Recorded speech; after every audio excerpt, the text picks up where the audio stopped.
Welcome to the 23rd Annual Women Helping Women Luncheon. My name is Emily Kessinger, and I am a co-chair of this event. I am honored to be standing here as we lift up and celebrate women, children, and families and the importance of counseling. While I'd love to be in real life with you all today, I'm grateful we can come together virtually. For your convenience, there is a program you may follow, available to view or print from your reminder email or from this webpage below the screen.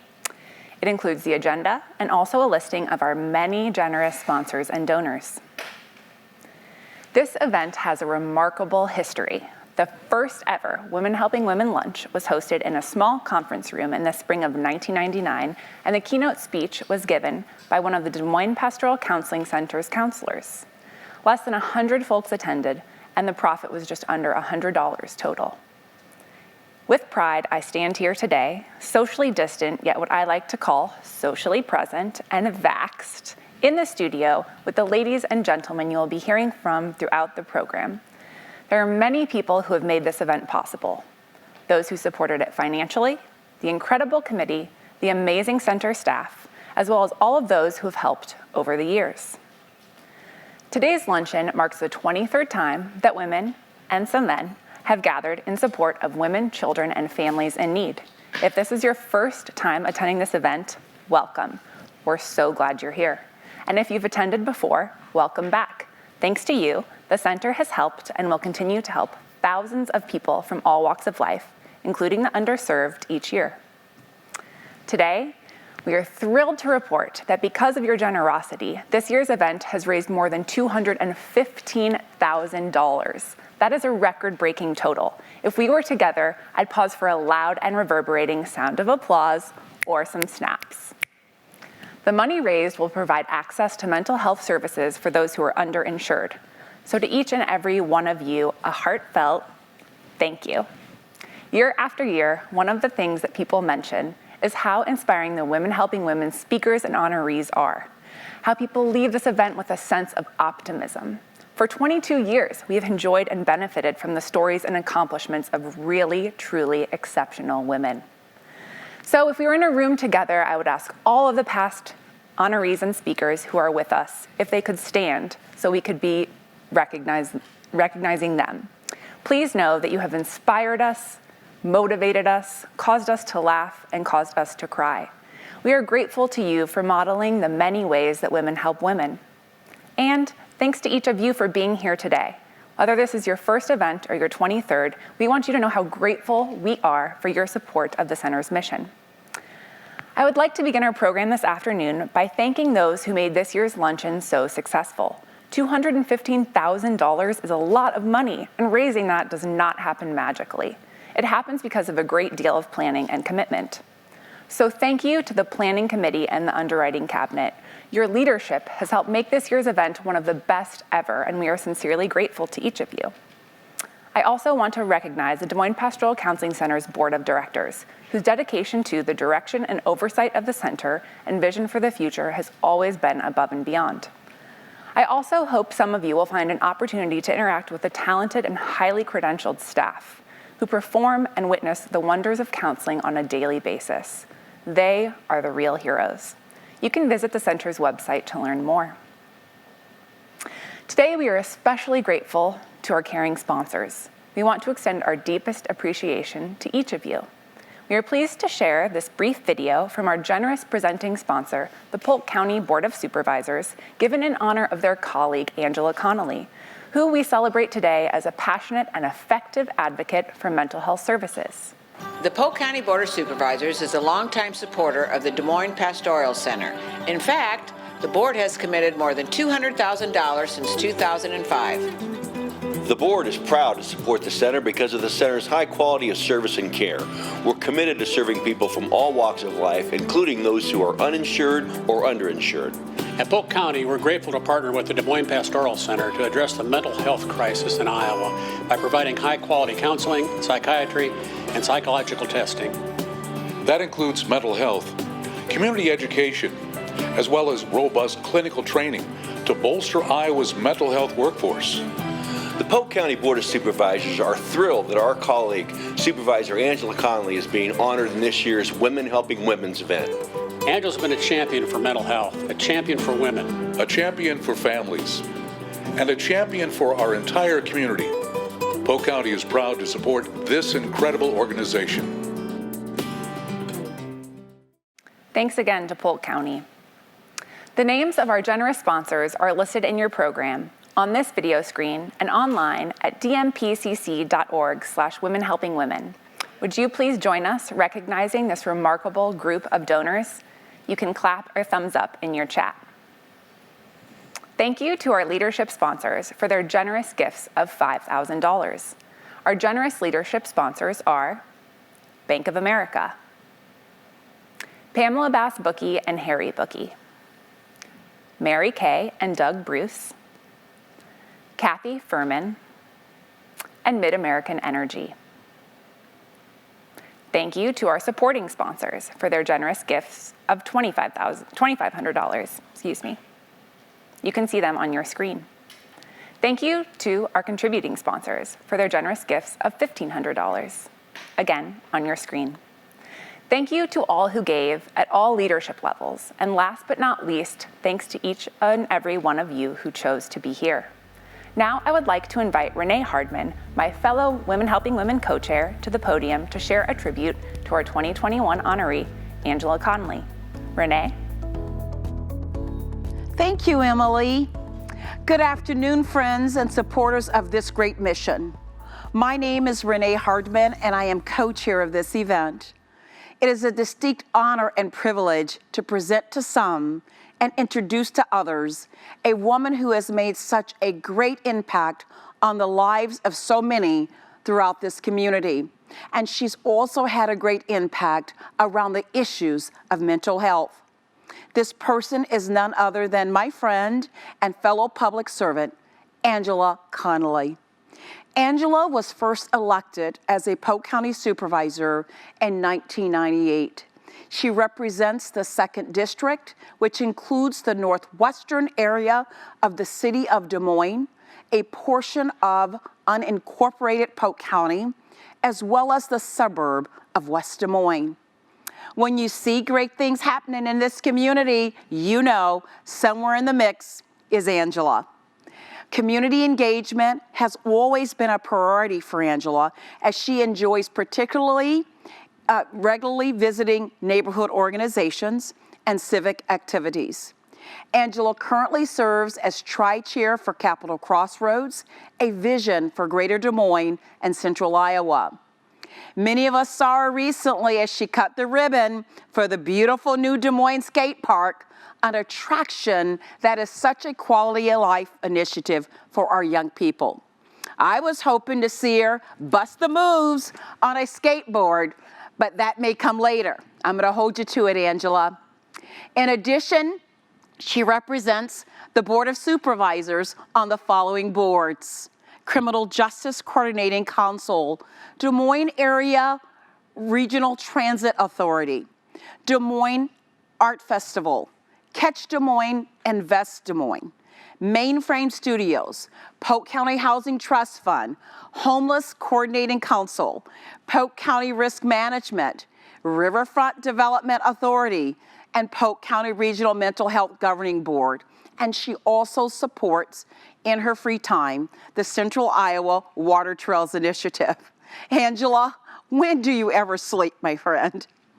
In 2014, Supervisor Connolly received the Hero for Homeless Award from Central Iowa Shelton Services for her assistance in reducing homelessness. In 2015, she was awarded the Distinguished Public Servant Award from Primary Health Care, and she received the National Award for Outstanding Elected Official Leadership from the Association of Metropolitan Planning Organizations. In 2016, Supervisor Connolly was the recipient of the Tom Bradley Leadership Award for Outstanding Elected Official Leadership and was inducted into the Iowa Women's Hall of Fame. In 2016 and 17 and 18 and 19, Supervisor Connolly was named to the top 25 most influential business leaders by the Business Record. The measure of a person is what folks say about her, and the list could go on and on.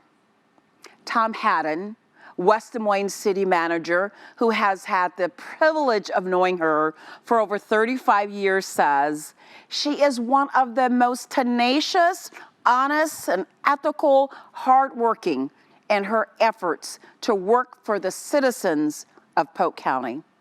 Her dear friend Connie Bozen says, "Angela is a person with a huge heart."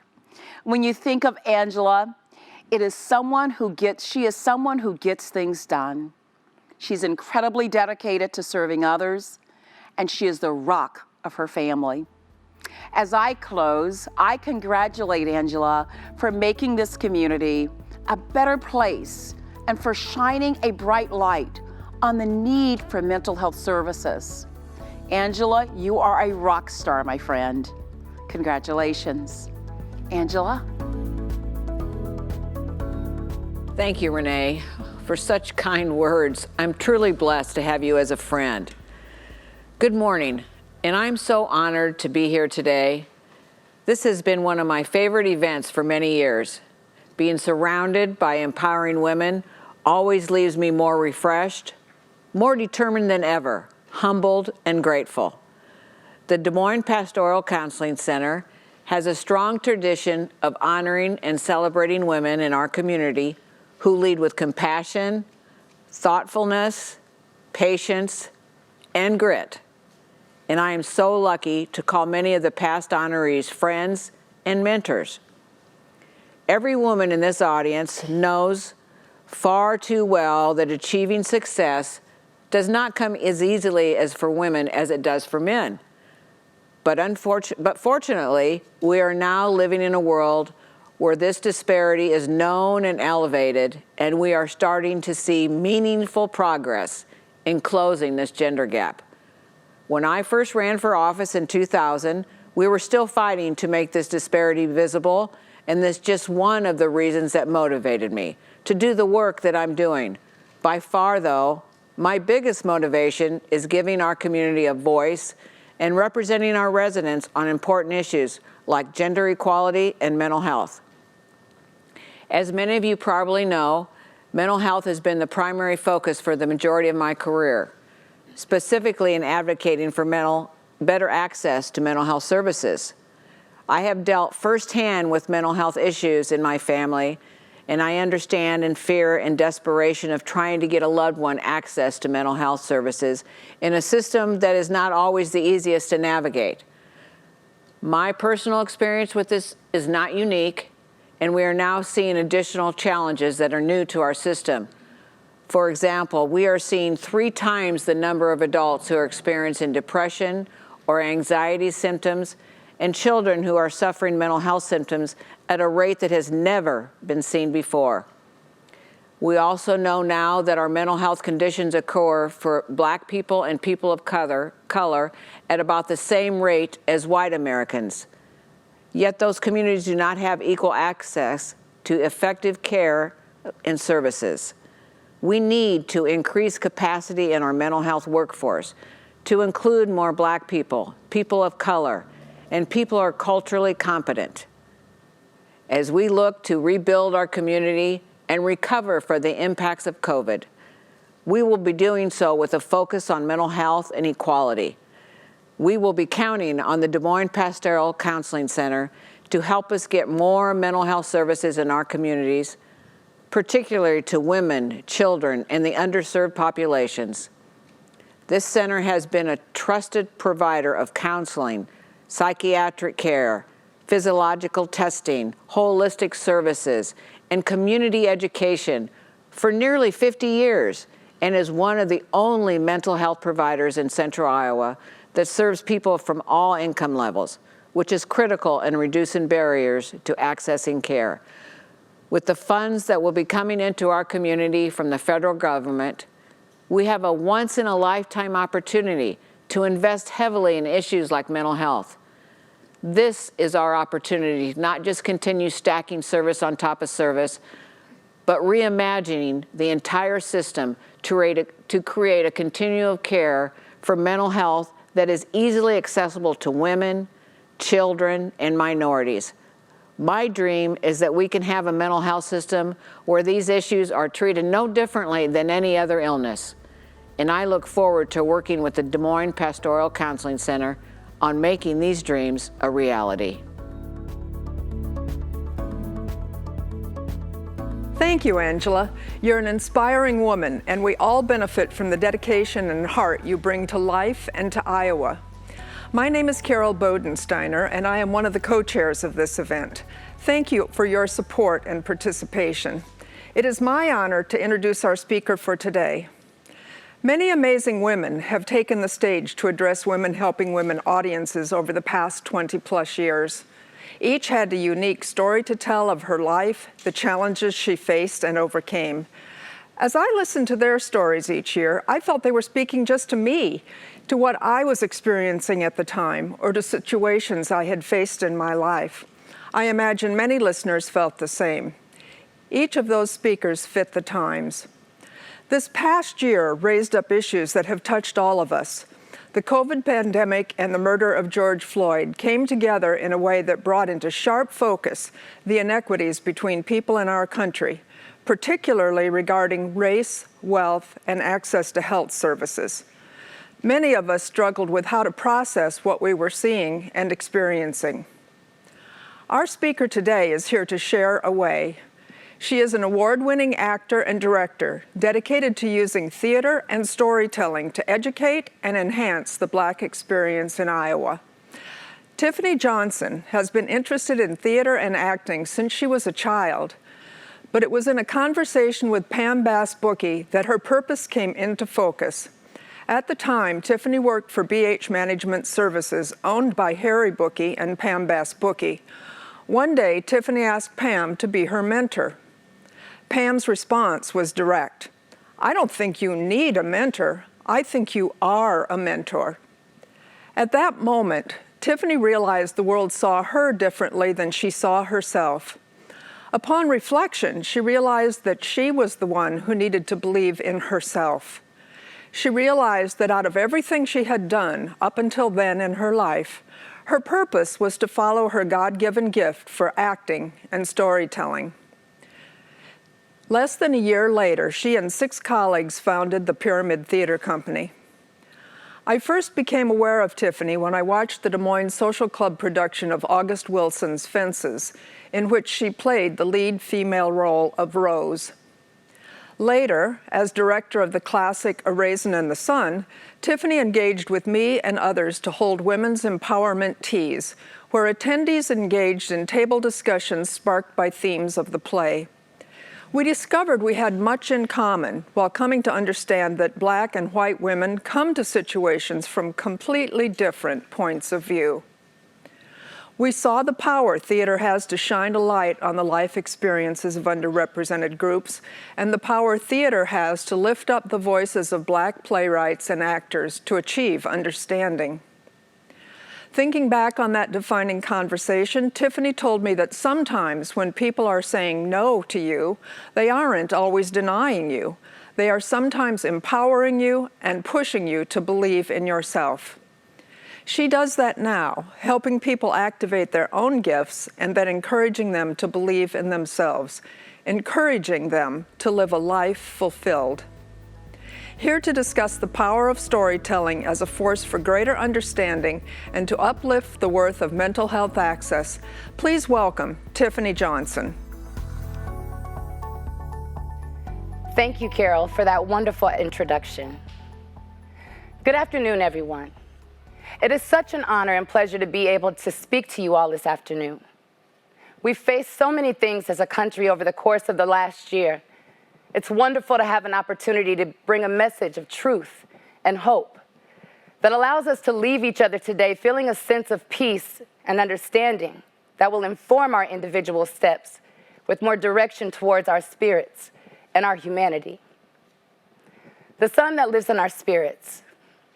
I decided to start there as I believe that it is always the key to unlocking your most human potential, to recognize and acknowledge that we each are capable of having light within us, our own personal sun that we control like nature controls the earth. When it rises, when it sets, when it provides warmth or hides behind the clouds. Today I will remind you of your light and encourage you to use it. I was raised by my grandparents here in Des Moines. My mother was always present. However, she knew it would be difficult to raise 2 children on her own. My father was not often present and is now deceased. But I believe, although absent, he only vacated responsibilities he didn't know how to fulfill. It's without any doubt in my mind that the best parts of me were cultivated and nurtured by my grandparents. They loved their family and community. They used the sun inside their spirits and loved people relentlessly. They also taught me how to love relentlessly. They convinced me that love was enough at times when nothing else was. But they also taught me that it's only when nothing else was left that you rely solely on love, because within it held both joy and pain. And I should always be aware that love is not always designed to feel good. It's designed to feel truthful, loyal, and real. And no matter the emotion you find within it, love itself would always remain. It was hard for me to understand that as a child, but I understand it now better than I sometimes want to. I understand it because sometimes it's absolutely all that I had. There's something to be said about discovering who you are when the blueprint you were given was drawn from oppression. It was not given to you as a badge of honor or an inheritance of prosperity. It was laid upon you like a weighted blanket, like the image of the cross being carried by Jesus. Finding yourself in the world that was the responsible party for hiding you is more difficult than one can translate in words. At times it shows in the form of depression, anger, resentment, and all the things that would make you feel one was violent or aggressive. Yet they're just hurt. They are painfully trying to find where they fit into this world. However, nothing around them reflects them. Can you imagine wanting to know how you look every day but being deprived of any reflection? With no mirror to see if you look good, would you feel confident if you could never see yourself? The artist in me always wants to find a poetic or artistic way of communicating how that feels. So I'll share a poem I wrote with you to how to express how that feels to me. My name, Tiffany Ann Johnson. Johnson. The name that I've been called from the first day of my life has oppressed me. My name was born from slavery, and it's painful. It's painful to walk through this journey in life representing my oppressor as my legacy.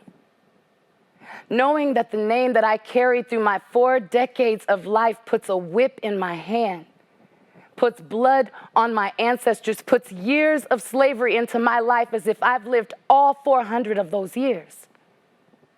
My name. It carries my mind on a journey from the time I wake up each day.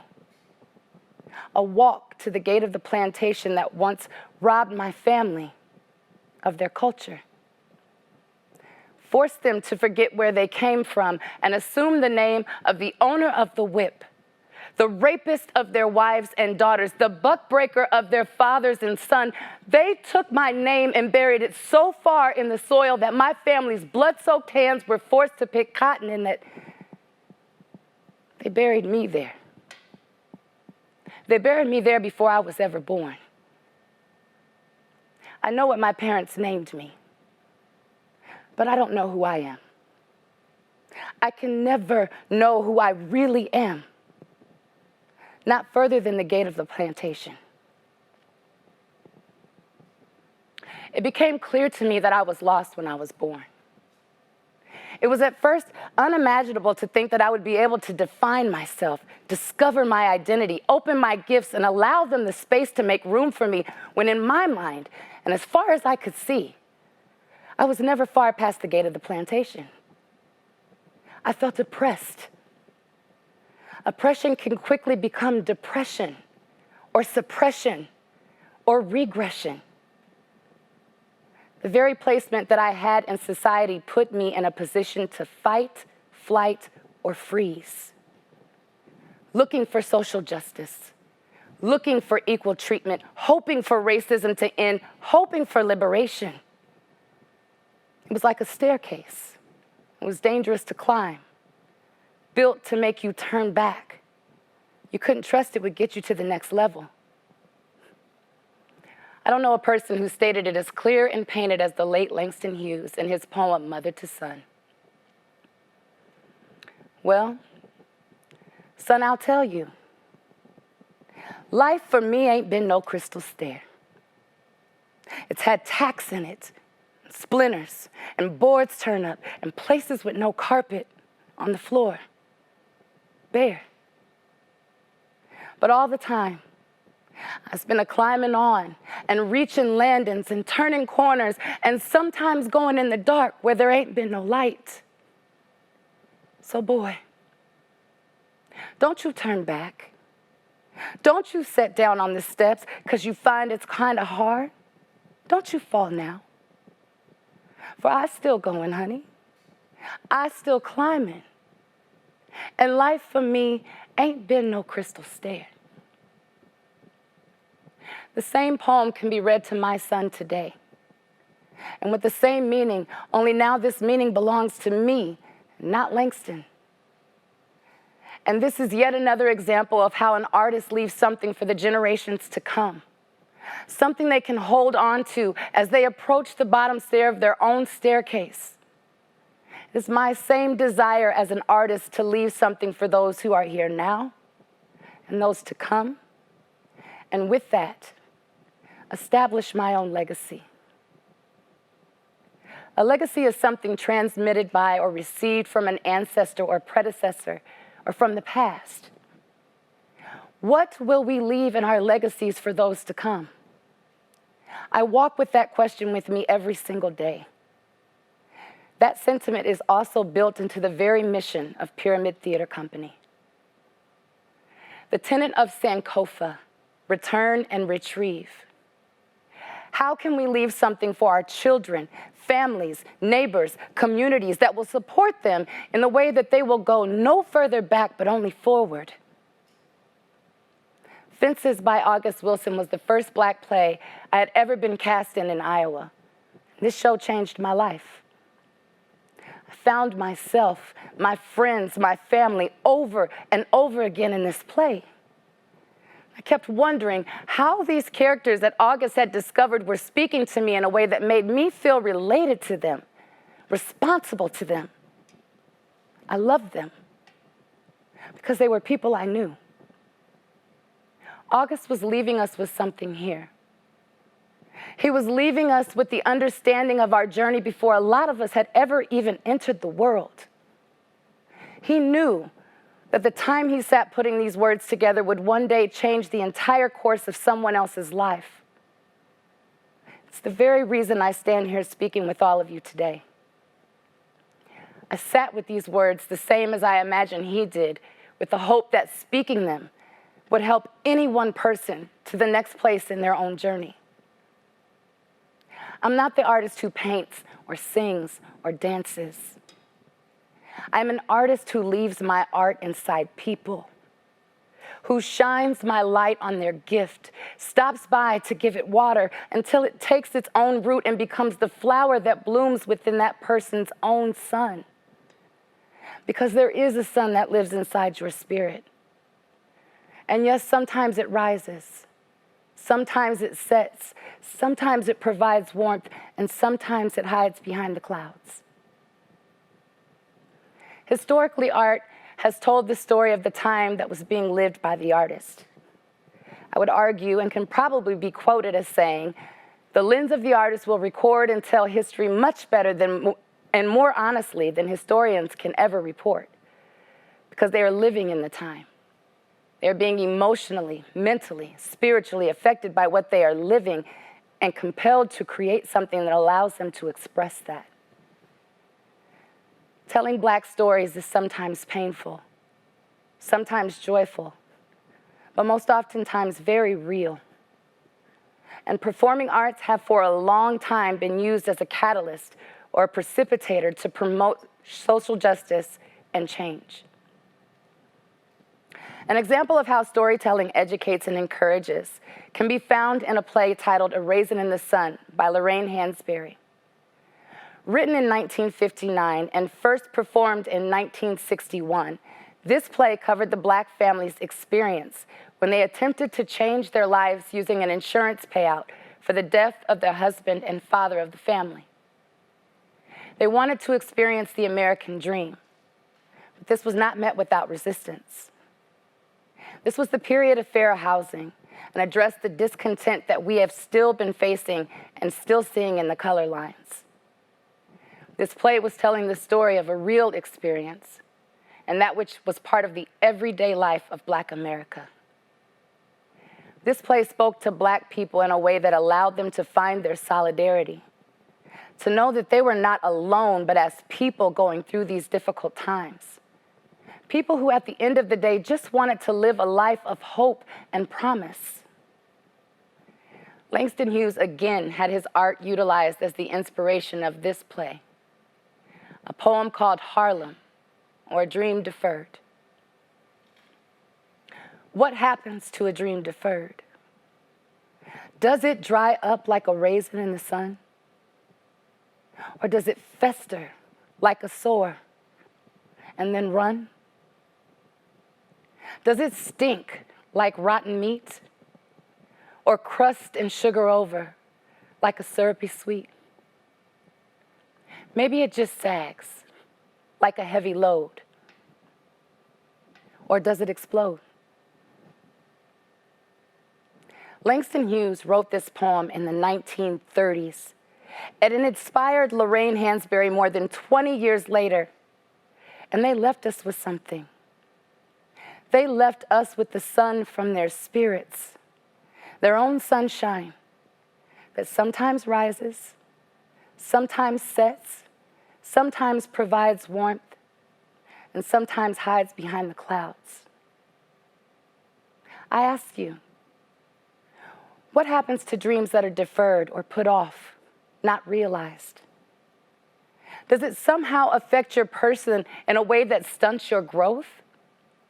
Does it create a fury inside you that burns and creates a negative life experience? In what way can we as a community embrace the people who live within our communities in a way that not only creates space for them to see the realization of dreams as obtainable, but also enlightens, educates, and empowers us all in a way that makes us better people, that helps bridge the gap of understanding, that ensures growth individually and collectively? You use art. You empower cultures to be the authors of their stories. You make it a priority to create space for organizations like Pyramid. At Pyramid, we don't just want to tell stories on stage. We want to use art as a vehicle to realize change in our communities. We want to empower our culture to see themselves illuminated and with a platform with which to share their lights, because we know and have witnessed personally that we can change the outcome of things if we share stories and discover how to better talk to each other, how to accept truth, not as criticism, but as room to lay to rest things that we work to hide from each other or misunderstood about one another. One of the largest conversations that needs to happen in my community is with regard to mental health. As we started to tell these stories and explore the dialogue in script after script, I realized that in almost every Black story, there was oppression, a heaviness, the weight that just existed as part of the Black experience, trauma. I would literally watch performers break down to tears in rehearsal rooms as they were reliving that trauma, and it was heavier because they had no place that with that realization that they were still living with these conditions. They were carrying mental weight that they couldn't see. and that was buried within them as a generational pain. Post-traumatic stress that was passed down like a family heirloom, a recipe, an inheritance. Black women are at an especially high risk of having or developing mental health conditions. The risk factors involved with low income, more health risk, the strain of multiple roles, and the intersectionality of race and gender. There was a national study conducted by the California Black Women's Health Project as long ago as 2003 that showed 60% of Black women live every day with symptoms of depression, yet only about 13% are seeking any treatment. Black women often rely heavily on religion, their pastors, and church family as their place of help and treatment. And while I will never argue that those sources often do seem safer, we have to realize with the percentages I just mentioned above that we are often seeking help from our sisters and community members who also very much need that help and support too. And that those people have to carry the weight of your trauma with the weight of their own.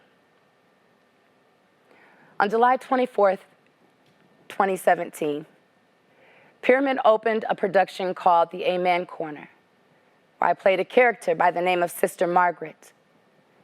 This play dealt specifically with the role of the church in the Black family, the effects of prejudice, poverty, and broken families. In this play, Sister Margaret had left her husband, but had convinced her congregation that he had abandoned her and her son. They later found out that she left him, as she felt he was the wedge between her and God. Sister Margaret had a son named David. She was trying desperately not to have turn into the dysfunction that she saw in his father. But one day his father shows back up, ill and dying, and her son does leave her to pursue exactly what his father was. And the church turned their back on her, saying she ruined her own family. It took her losing everything to realize that she should not have used God as her excuse to escape her life, but that her love of God should have allowed her the room to love her family, even in their imperfections, to suffer with them, rejoice with them, and never count the cost. I tell this story because as I was portraying that role on July 21st, 2017, by intermission, I had received a call that my grandson's father, who was the same age as David in this play, had been shot through his heart and was dead. I had to go back out there and live Sister Margaret's trauma while I was simultaneously experiencing my own. If you look at this photo closely, there are tears that I didn't act. They were tears I was living at that moment. And also here, you see my grandson laying on his father's grave. My friends, it is so important that you take care of yourself. Take care of your mind, your body, your spirit.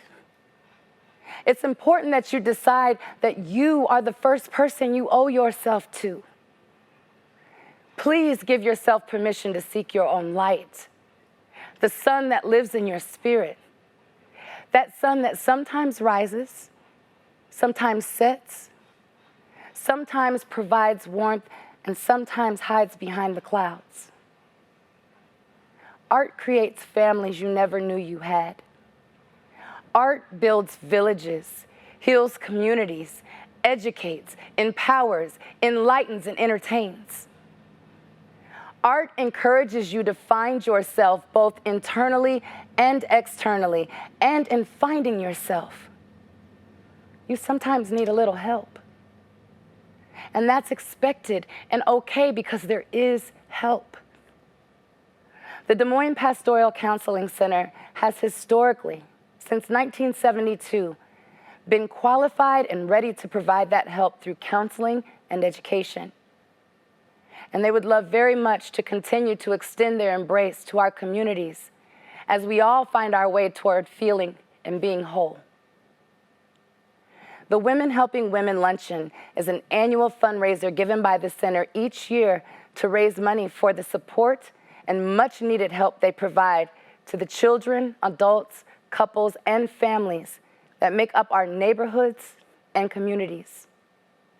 The proceeds from this event go directly back to our communities by way of services, education, and trainings that are available for people from all backgrounds, and that may be uninsured or underinsured. When you can shine your light on one person in a way that shows them their gift, and then you can convince that one person that their gift can and will make room for them in this world, that one person goes home and changes the outlook of their family. That one person goes to work, maybe for or with one of you, and changes the atmosphere in their space in a positive way. That one person leaves their light on, and all of a sudden, everyone they encounter is also illuminated. Please continue to support organizations like Des Moines Pastoral Counseling Center and Pyramid Theater Company, because individually we can provide a lot, but together we can provide a safety net that will lead us closer to our individual and collective humanity. Remember your inner light, your own personal sun. It will rise. It will set. It will provide warmth, and at times it will hide behind the clouds. But it is always and will always be there. Thank you.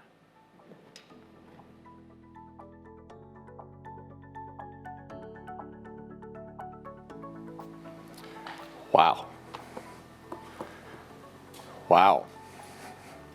Thank you, Tiffany. Thank you for planting a bit of light and sunshine into all of us and those we serve. I'm basking in that light of just listening to you talk now. Thanks to Angela for her tireless and faithful commitment to making sure we have quality mental health services in our community. And thanks to all of you, donors, sponsors, committee, staff, as well as CLE Productions for making this event possible. You are all saving lives. Thank you for your commitment to improve the lives of others through mental health access. Why? Why? Why all this passion and generosity? As a hero of mine, Oscar Romero, put it, there are many things that can only be seen through eyes that have cried. That's certainly been the case as my own family has wrestled with mental health issues. As we proceed through the rest of the program, you'll see examples of how we help people, sometimes through moments of tears, and at other times through moments of great joy. Joy to a more fulfilling life rooted in hope. I hope it gives you today a sense of why this work is important, why it's urgent. Your support of our annual fundraiser, Women Helping Women, ensures that more individuals can access services even during the pandemic. You're addressing Iowa's growing mental health crisis with tangible solutions. Thank you. Thank you for entrusting the center with your support and partnership. Our mission at the center is to walk with people through counseling and education and to find hope and healing and to live a fulfilling life, that all people might live a fulfilling life. We serve more than 4,000 children, adolescents, and adults annually through 30 licensed, multidisciplinary clinicians. We integrate a holistic mind, body, spirit approach to mental health through a variety of services, including counseling, psychiatry, psychological assessment, clinical training, spiritual direction, renewal programs, and much, much more. But at the core of the center's values is a commitment to diversity, equity, inclusion, and access. We celebrate these values in today's event, but they're not new to us. It's the main reason, in fact, when I invited our 3 co-chairs to be a part of this ceremony today, that they made their commitment. So I want to thank you, Carol, Emily, and Renee. We were founded almost 50 years ago as an organization committed to serving people regardless of their beliefs or ability to pay. We provide and teach LGBTQ affirmative counseling approaches. We offer bilingual services and are privileged to partner with the amazing people at LUNA, L-U-N-A, Latinas Unidas por un Nuevo Amanecer, to confront domestic violence in partnership with them. We seek to constantly ask how we can be more diverse, more inclusive, and more equitable. Thank you again to Tiffany, our speaker Tiffany Johnson and the Pyramid Theater for lighting the way. We're also grateful to Kayla Bell, a counselor and consultant who took us through a training this year on how to better understand generational trauma in the African American community so that we might better serve the community's needs. Our mission is to walk with people, and that means all people on the path to hope and healing. Your support has meant even more in this challenging year. Part of my job as the executive director today is to make a little bit of an ask. So if you haven't had an opportunity to donate, please donate today by clicking the Donate Now button at the bottom of your screen. Your support will provide hope and healing during the pandemic and beyond. We are so grateful for our robust telehealth infrastructure made possible through our generous donors. Counseling by telehealth was a leap of faith for our clients, but it's working thanks to the creativity and care employed by our clinicians. I hope that today's program offers a sense for you of how your donations help and why your gifts are important. Next, we would like to show you how your support brings hope and healing.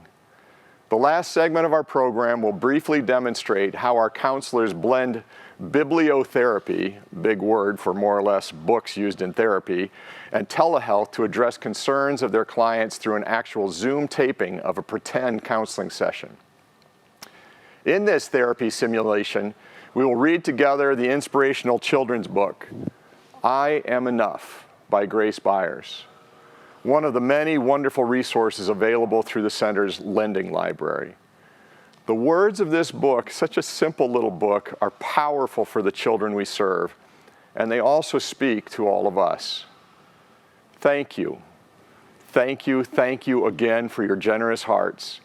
Enjoy this simulated telehealth session with thanks to one of our many incredible former clients, Elizabeth Mead, along with one of our 30 amazing clinicians, Alicia Kirpan, licensed mental health counselor. Enjoy this reading of the Grace Byers book, I Am Enough. I was thinking that I can start reading the book, and then we can just kind of like, just go ahead and whatever comes to our minds and we can discuss. Sounds good? Yes. Okay, perfect. I Am Enough by Grace Byers. Okay, so let's go. Like the sun, I am here to shine. Like the voice, I am here to sing. You like to sing? Yes. Yes, I like to sing in the shower. Yeah. Yes. You like to sing, like you like to perform, or like, we're just trying to like imitate a music video, or you like just to sing, whatever comes? I like to sing and just see what comes. Awesome. Yeah, I love that too. Like the bird, I am here to fly and soar high over everything. Have you tried this in a swing? Doing that? Yeah. We had a play set, and I used to love doing that. That's fun. She looks like she's having fun. Yeah. I like that. Like the trees, I am here to grow. Like the mountains, here to stand. Like time, I am here to be and be everything I can. You want to try this page? Sure. Like the champ, I'm here to fight. Like the heart, I'm here to love. Like a ladder, here to climb, and like the air, to rise above. Like the wind, I'm here to push. Like a rope, I'm here to pull. Like the rain, I'm here to pour, and drip and fall until I'm full. Like the moon, I'm here to dream. Like the student, I'm here to learn. Like the water, here to swell. Like the fire, here to burn. Like the winner, I'm here to win. And if I don't, get up again. I know that I may sometimes cry, but even then, I'm here to try. I'm not meant to be like you. You're not meant to be like me. Sometimes we'll get along, and sometimes we'll disagree. I know that we don't look the same. Our skin, our eyes, our hair, our frame. But that does not dictate our worth. We both have places here on earth. And in the end, we are right here to live of love, not fear. To help each other when it's tough, to say together, I am enough. Very good. Awesome. What do you think I am enough means? I think it means like I'm perfect just the way I am. Wow. I had to blow my nose and dry my eyes a few times before rejoining you all here, and I didn't check my makeup, so let's hope it's okay. Wow. Thank you to our readers today and to the author of I Am Enough for reminding us all that we are enough. If you haven't had a chance to donate or have been inspired by today's programs, we welcome your support. We are grateful you chose to be with us today and support the center. May we all remember the mantras shared throughout today's luncheon and carry them with us. The sun that lives in your spirit as a fire inside, as we know, remember, and support one another, and say daily to ourselves or to whomever needs to hear it, I am, we are, all of us together, enough. Thank you.